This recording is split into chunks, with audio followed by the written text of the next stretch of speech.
So we'll solve this TIFR GS 2020 question paper mathematics. So we'll start with the first question.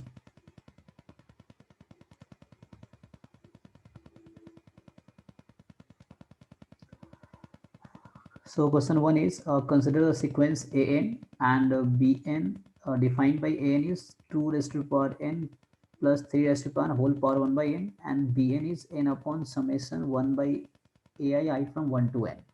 So what is limit of Bn? Okay, so for the limit of Bn, let's calculate first limit of An. So if I find limit of An,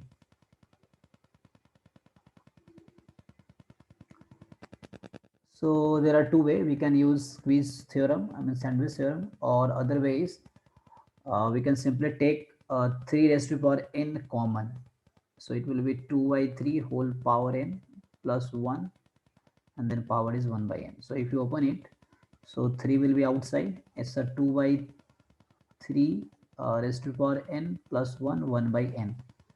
So now if you take n tends to infinity, so when you take n tends to infinity, this will go to 0. It's a 1 raised to the power 0.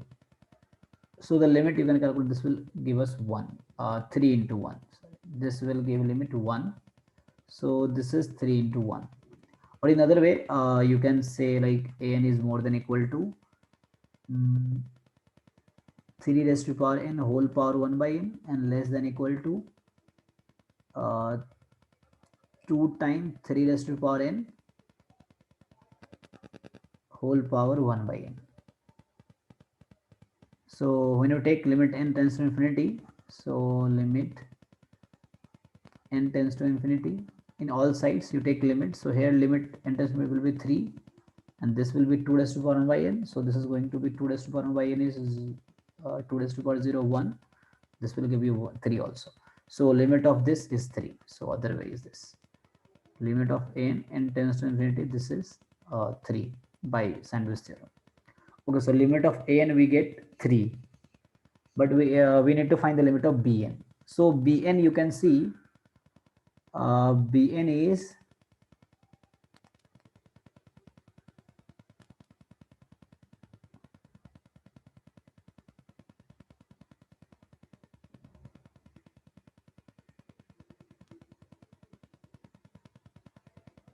so we have the identity for arithmetic mean, limit of arithmetic mean and geometric mean, harmonic means are equal. So this is bn is the harmonic means of terms of an.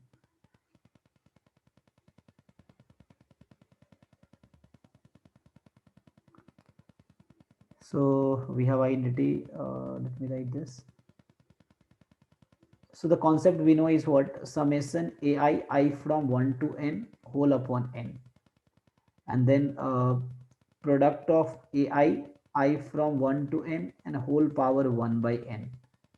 So I'm talking about limit n tends to infinity and limit n tends to infinity, and the limit n tends to infinity n upon summation 1 by ai, or you can say an. So let me say ai I from 1 to n. That's what is bn, and all of them will be equal to limit of an n tends to infinity. This is the identity we have. So using this identity, so limit of an we get it what? 3. So that's why limit of n upon summation 1 upon ai, that will also be 3. So answer is given as 3. So 3 is the answer for the first question. Thank you. Okay, let's try second also. So now let's go to second. So for the second problem, consider the set of continuous function f from 0 1 to r that satisfy this thing. Okay, so then cardinality of the set. So how many functions exist such that they satisfy this condition. So for that, what we can do, this is fx into 1 plus fx, and this is 1 by 4. So you can see area under this function. So suppose this is gx. So area under this gx is 1 by 4 when x lies between 0 and 1. So we know one thing, arithmetic mean is more than equal to geometric mean. So arithmetic mean is what? I'm talking about arithmetic mean of fx and 1 plus fx. I mean 1 minus fx. fx and 1 minus fx. So fx 1 minus fx upon 2, that is more than equal to, geometric mean will be fx into 1 minus fx square root. So fx cancel, this is 1 by 2. And when you square both sides, so after squaring, this will be square fx into 1 minus fx. So this is 1 by 4 actually. So here we get fx into 1 minus fx. This product is less than or equal to 1 by 4.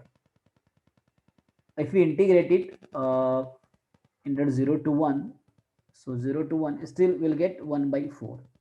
Okay. But in our question, it is given equal to 1 by 4. So when will this inequality become equality?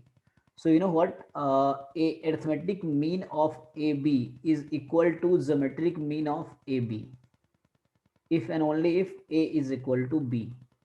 So if equality holds, then AM and GM will be equal. So both A, I mean the fx, B is 1 minus fx. So I'm talking about AM of fx and 1 minus fx, GM of fx and 1 minus fx. So A, I'm saying fx, and B, I'm saying 1 minus fx. So in that case, equality will hold only if fx is equal to 1 minus fx. Since equality is given in the question, so integral is equal to 1 by 4. So this will hold only if fx is 2 times fx is 1, so fx is 1 by 2. So only one function exists of such type, such that integral of fx when x from x between 0 to 1, this integral equal to 1 by 4. So the answer will be only one such f exists. There will not be any other. So you can verify this. If you put fx 1 by 4, so 1 by 2, fx as 1 by 2, sorry, okay. You put fx as 1 by 2, so this will convert into 1 by 4, the product, and then integral between 0 to 1, it will be 1 by 4 itself. So this is the correct answer. So see the third question. Third question is,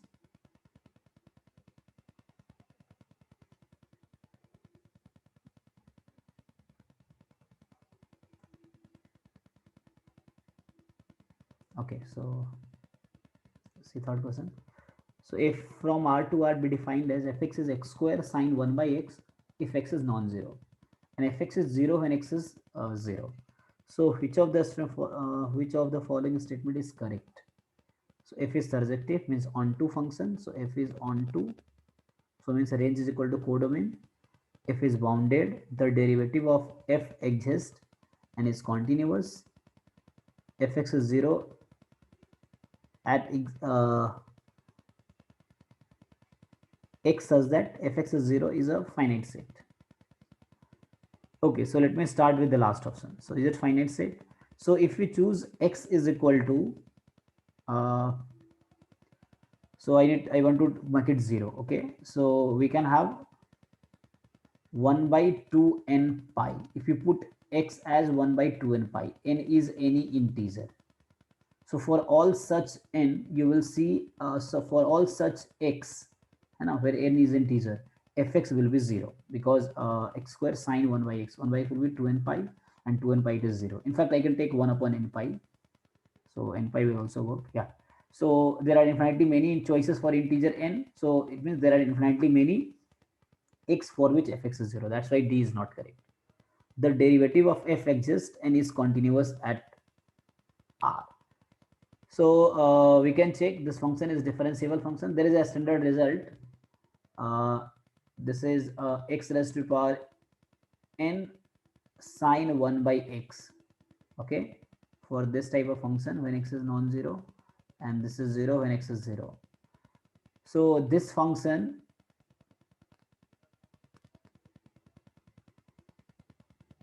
is differentiable when n is more than 1. So here in place of n I have 2, so that's why this is differentiable. You can prove this also, f dash x exists. So at 0 you need to check only. So you know how to check. F dash 0 you can calculate f of 0 plus h minus f0 upon h, where limit h tends to 0. So f dash 0 I am finding. So limit h tends to 0, f of 0 plus h. So h will be non-zero because h lies in the neighborhood of 0. So it will be h square sine 1 by h minus 0 upon h. H is cancelled. Finally, answer will be 0. So f dash 0 is 0 actually. So differentiable at 0. In fact, differentiable at every real number. And now derivative is continuous. So let me find the derivative. So if we find the derivative, so let's find f dash x. So x is 0, then it is f dash x 0. Differentiate this function using product rule. So it is 2x sine 1 by x and plus sine 1 by x has derivative cos 1 by x, and 1 by x and minus 1 by x square. It will be minus cos 1 by x when x is non-zero. So now when x lies in neighborhood of 0, so cos 1 by x will not exist. So this is not exist. So f dash x will not exist in the neighborhood of 0.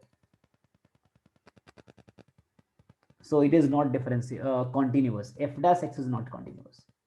So f dash x is not continuous. Okay. But f was differentiable at 0. We know f dash 0 is 0. So it was differentiable at 0, but derivative is not continuous. So fx is not continuous. F dash x is not continuous at 0. Because limit of f dash x in the neighborhood of 0 will not exist. So this is wrong. F is bounded.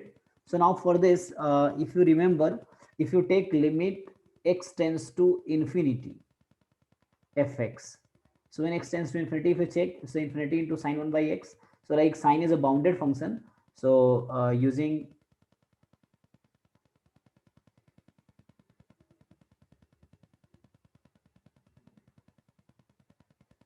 simply you can say that since x square is dominating, so when x tends to infinity, it will tend to infinity. Yeah, sine is a bounded function, that's why.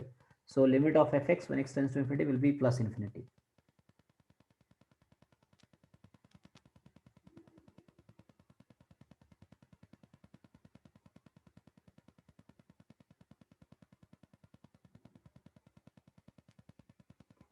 Okay, and so that's why it is not bounded. So we are only left with one option. This is surjective.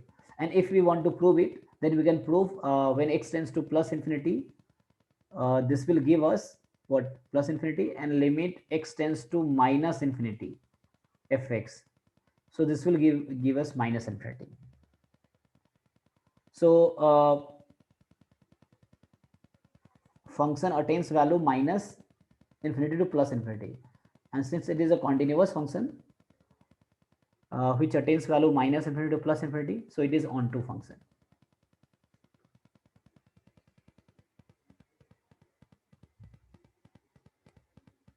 And one more way we have, we can see the graph. So if you remember, the graph of this function is this is very close to 0, this, and then this goes to infinity after some point, and then so this goes to minus infinity. So approximately you will get this type of graph. So this decreases and this like this. You can see graph on search on Google. So you will see the graph of this function. So everything will be clear from the graph if you see. Okay, so A option is correct. So let's see the fourth question.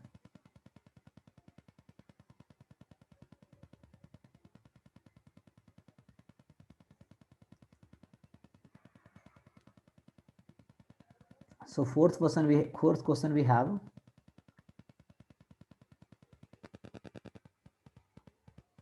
an is a strictly increasing bounded sequence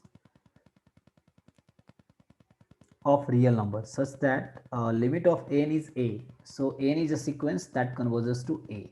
Okay. And f is a function from a1 to a. Since it is increasing function, so a1 will be less than a2 is less than a3. It is strictly increasing.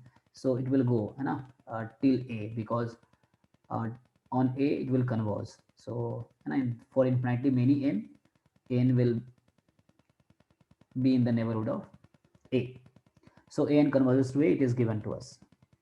So f is defined, function f is defined on a1 to a, domain is this function interval, and the codomain is r. Continuous function we have, such that for each positive, so an converges to a and f is continuous function, so f of n will converge to fa. So we can name this sequence as yn.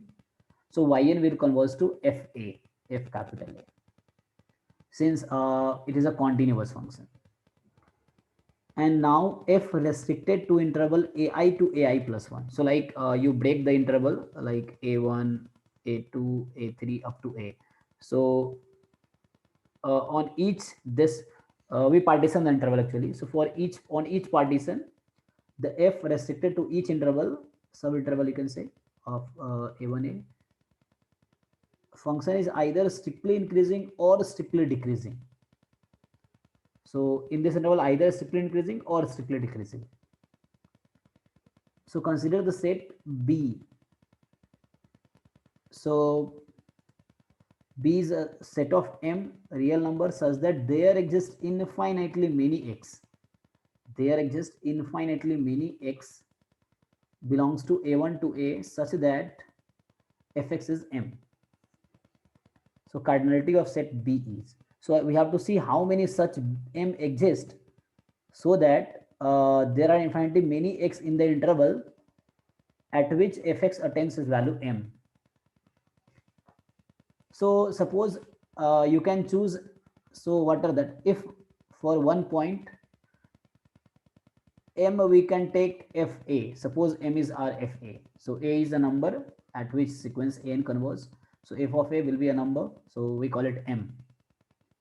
So since we see that sequence yn converges to fa, so means there will be infinitely many n for which yl will attain its value fa or in the neighborhood of fa.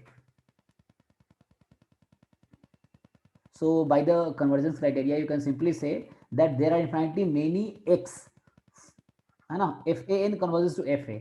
So there will be infinitely many x for which fx will converge to fa or fx will be equal to fa, and fa I named it m. So one such m you can say exists, and that is fa.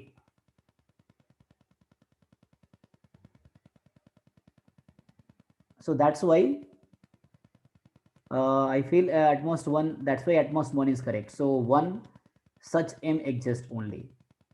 Now question is whether any, so question of possibly greater than one but finite, possibly infinite. So question is whether any other m exists. So question is this. So for that we can think over it.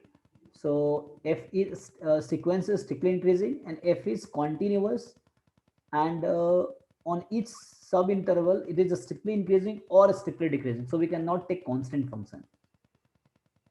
Okay, so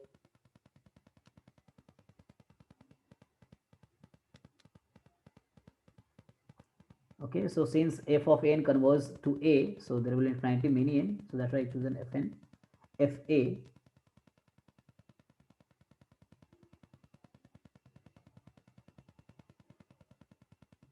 So for example, we can choose a sequence like 1 minus 1 by n. So this is strictly increasing. Okay, so interval will be like first will be 0, second will be 1 by 2, and third is like 2 by 3, 3 by 4, and so on, so till 1. Okay, and then continuous function. So we can choose a function like fx is x, so x is increasing, so this we can choose. So on fa, a here actually is capital A is 1 here, so f1 is equal to 1. So since sequence an converges to 1, so means there are infinitely many n for which an is 1, so fan will converge to f1, and that is our a. So f1 will be 1 because I say fx is x, so capital A is 1 actually. So for this sequence, capital A is 1 and fa is also 1.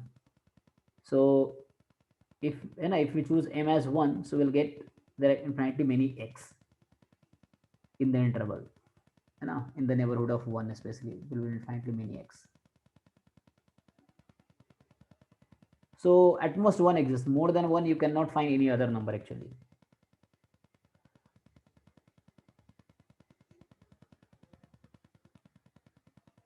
Because if you partition it, you can partition in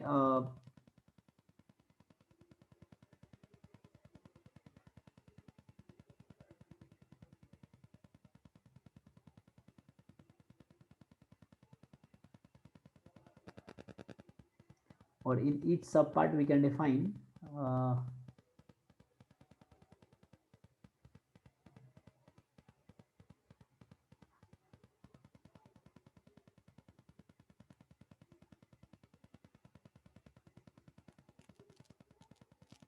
yeah, that's right. Only one I'm able to find, so that at most one is the correct option.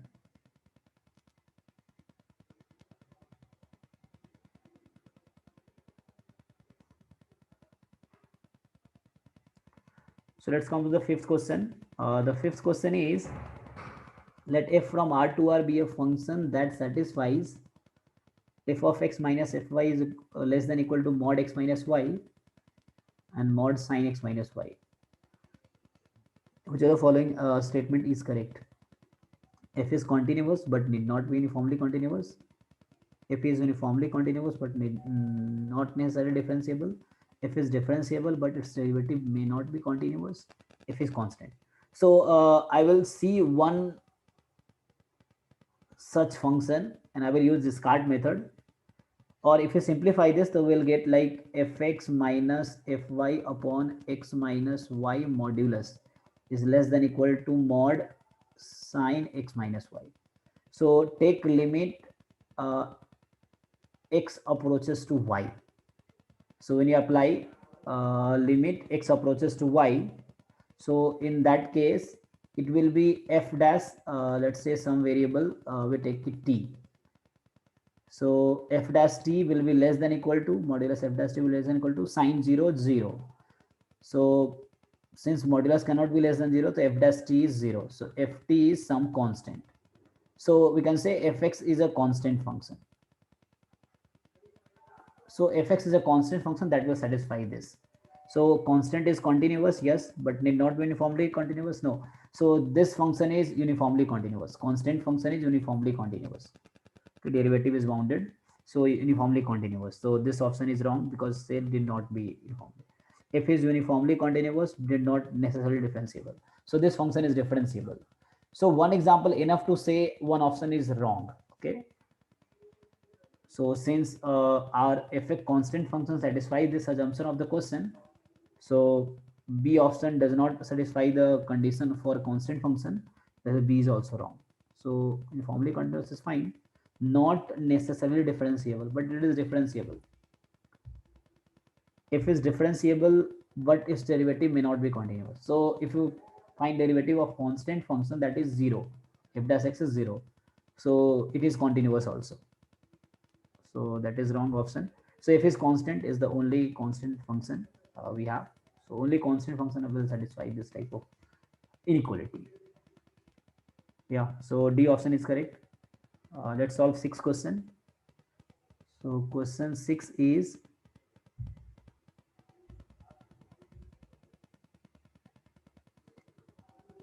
f from R to R be a function, set of functions. C is a set of function. F is differentiable and limit of 2fx plus f dash x is equal to 0. Which of the following statement is correct? So let me say fx as y. So 2y plus y dash is 0. So y dash is minus 2y. So dy upon y is minus 2 dx. So integrating both sides, so we'll get ln y is equal to minus 2x plus ln c. So y from here we get c time e raised to power minus 2x. So this type of function will satisfy this differential equation. And limit x tends to infinity, it will be 0. Okay. So one such function we can take is e raised to power minus 2x. So I choose the C1. So C is arbitrary. So So this function, for this function, let me see which options are incorrect. So I'm using discard method. So the function in general which satisfy the assumption of the question. So the option which does not satisfy that function you choose, so will be surely incorrect. We'll not talk about correct, but we'll surely say about incorrect. So so let me start with the D option. There exists f belongs to C such that limit of fx is half. So this one f satisfy the question. So limit of fx when x tends to infinity, so e raised to the power minus 2 infinity is going to be 0. So but one such example we have which have limit 0. So this option is incorrect. There exists f belongs to C such that limit fx does not exist. This is also incorrect because we have one function and limit exists. That's why incorrect. For all f belongs to C, limit fx is 0. So according to our this function, we get is correct option. But let's see for A. For each L with L non-zero, finite, there exists f such that limit of fx x tends to infinity is L. So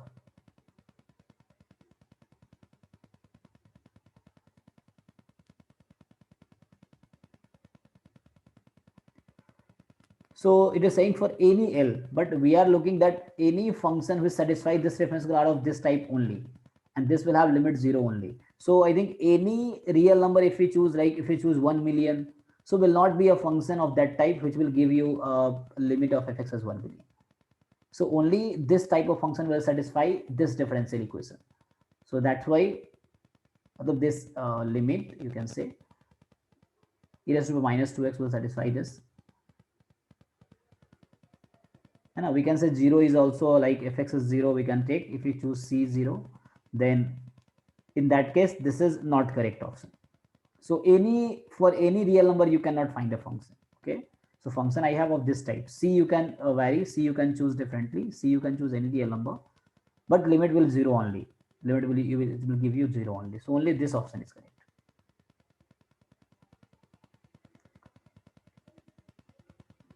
Okay, let's come to 7th question. So question 7 is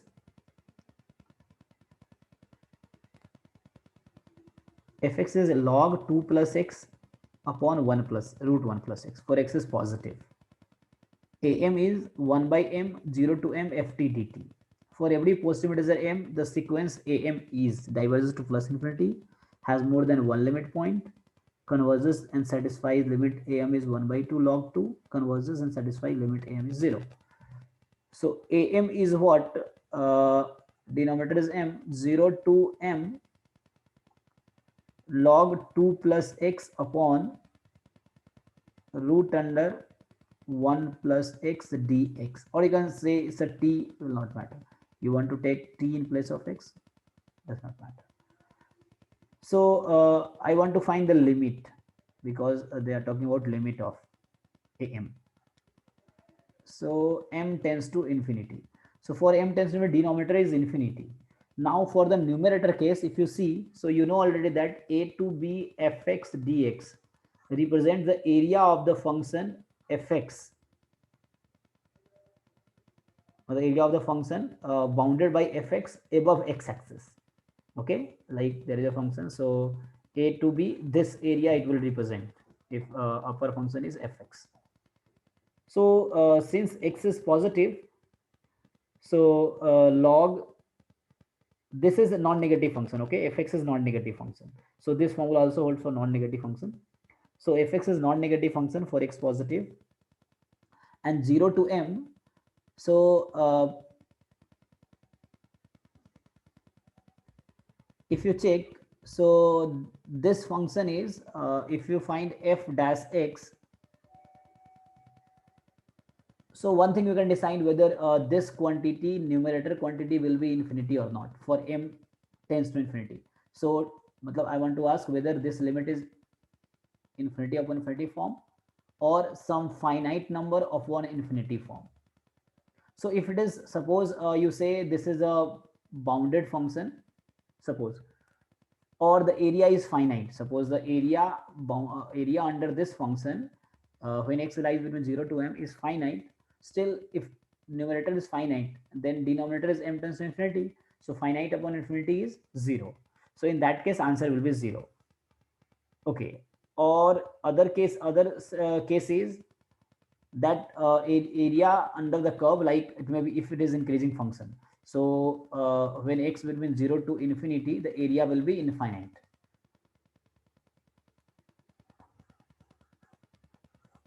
So we can do one thing. You differentiate f dash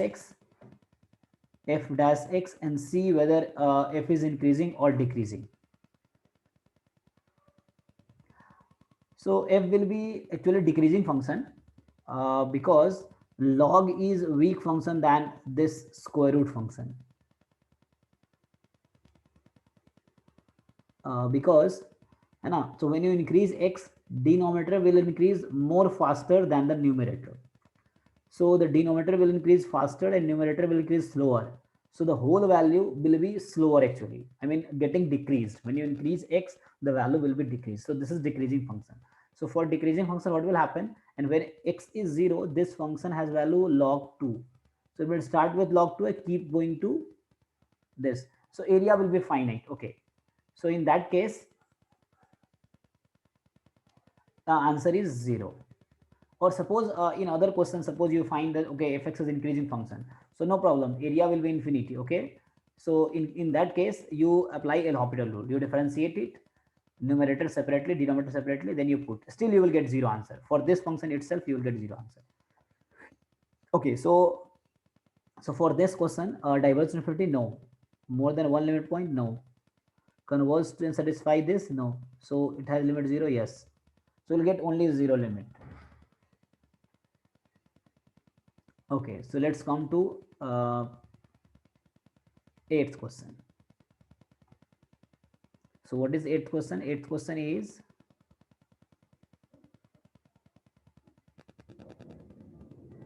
let f from R to R be continuous function such that f of x minus f of y modulus more than equal to log 1 plus mod x minus y this. Okay, so same thing I can do here, fx minus fy mod upon x minus y. So divide both side by this, more than equal to 1 plus, so log 1 plus mod x minus y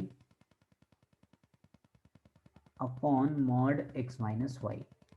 So when we take limit when x approaches to y, so this will converge by definition of derivative, it will converge to f dash t, let's say, and that is more than equal to modulus more than equal to log 0 and log 1 plus h upon h.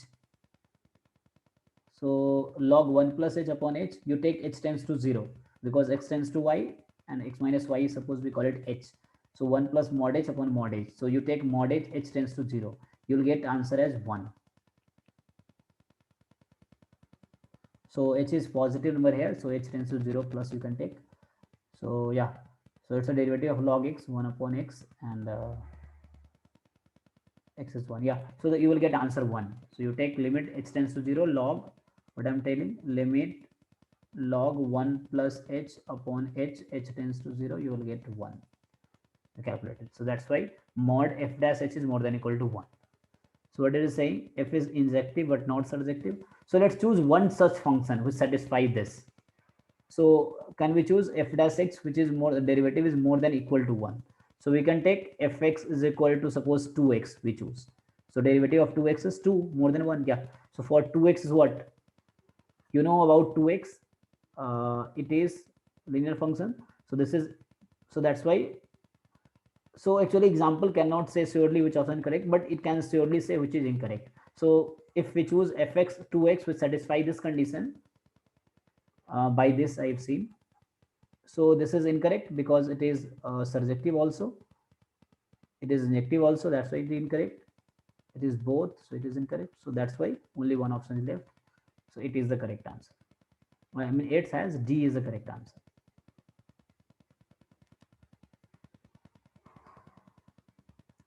So let's come to 9. So what is the greatest integer less than or equal to this? So suppose I call this number as what do you want to say, k. So they are asking greatest integer value of k. So to approximate this,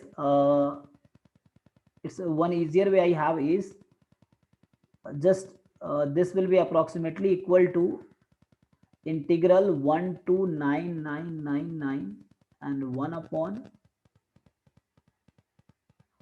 a plus n by fourth root of x dx. So since summation we use for discrete and integration we use for continuous, so let's find approximate value. So if we solve this, this will be 1 to 9999.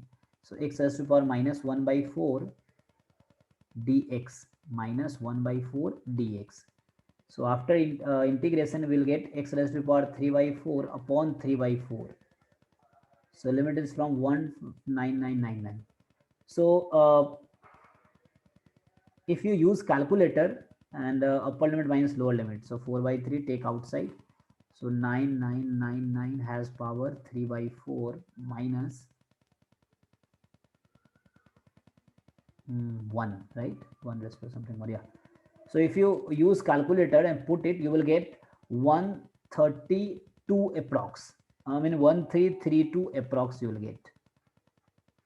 So that's why this is the correct answer. So you can use on calculator. You put it in calculator, you will get approximately 1332. So this is the correct answer.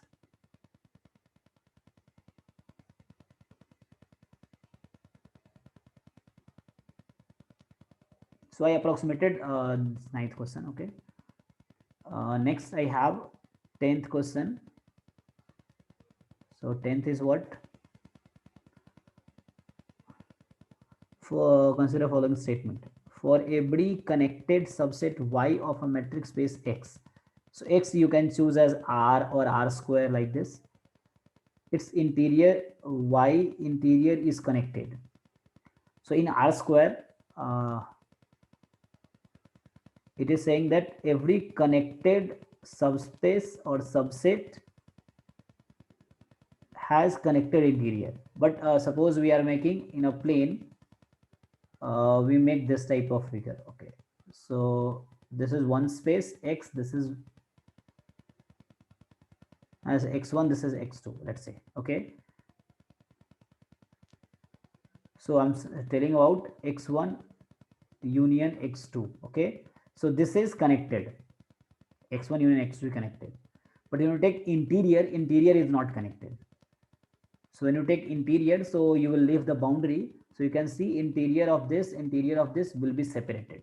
So this is incorrect. A is I mean statement 1 is incorrect for this example. So in the interior, what we do, we remove boundary. Okay, so now for every connected subset Y next of a matrix space X, so we have again connected subset, its boundary is connected. So boundary is connected. So now we have to choose the other example.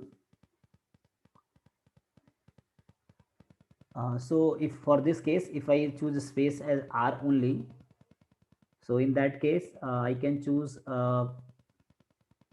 suppose Y is a connected, so connected, let's say 0 3 interval. Okay, so in that case the boundary of Y is 0 3. So what is boundary actually? Closure minus interior. Okay, so closure minus interior, so closure will be 0 3 minus interior, so you can say closure minus interior is 0 3 only. So that is set 0 3, and that is finite set. So this is discrete set, that is not connected. So both statement are incorrect. So I mean sorry, that's why D option is correct. Both statement are incorrect, so both are false. Yeah, so these ABCD are false. So we have solved for these 10 questions of TFR GS 2020. So if you have any doubt, please write in comment and I will try to reply to this. Yeah, thank you so much. And for your suggestions, you can write in chat, I mean comment. Thank you so much.